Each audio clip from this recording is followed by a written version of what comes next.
প্রিয় দর্শক, আসসালামু আলাইকুম। প্রধানমন্ত্রী শেখ হাসিনা ঘোষণায় সারা বাংলাদেশে হেফজ বিভাগ খোলার জন্য আদেশ দিয়েছেন।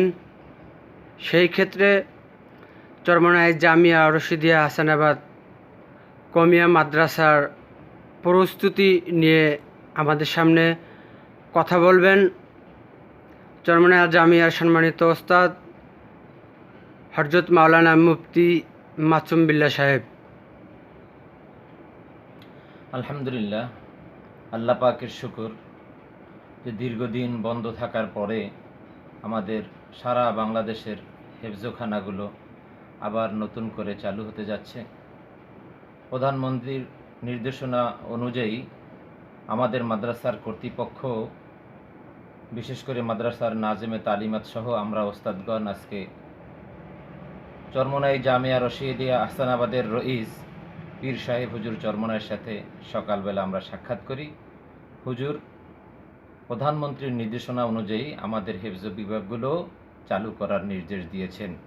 এতে মহিলা এবং পুরুষ উভয় হেফজখানাই চালু হবে আগামীকাল বৃহস্পতিবার থেকে।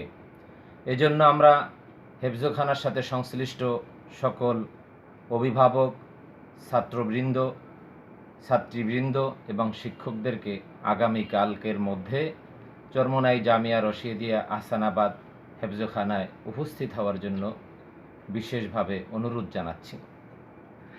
আরেকটি বিষয় হচ্ছে, আপনাদের হেফজ বিভাগে কত হাজার ছাত্র আছে? আমাদের হেফজখানায় ছাত্র সংখ্যা হলো 200-র কাছাকাছি। এবং মহিলা শাখা? মহিলা শাখায় আমাদের হেফজখানায় 50-এর মতো ছাত্রী আছে। আপনার হেফজখানা তো চালু করবেন, সেক্ষেত্রে চরমনাই জামিয়ার সকল ওস্তাদ কি উপস্থিত থাকবে, না শুধু হেফজখানার ওস্তাদ? আজকে শুধু হেফজখানার ওস্তাদদেরকে ছাত্র সহ উপস্থিত হওয়ার জন্যই নির্দেশ দেওয়া হয়েছে। প্রিয় দর্শক, আপনারা দেখুন, শুনলেন গুরুত্বপূর্ণ আলোচনা। আমি এখনকার মতো বিদায় নিচ্ছি। দেখা হবে, কথা হবে, এবং এমটিসি মিডিয়ার সাথে যারা এখনও যুক্ত হননি, আজই হবেন চরমনাই নিউজ পেতে সব সময়ের জন্য এবং সাহেবগঞ্জের। ধন্যবাদ।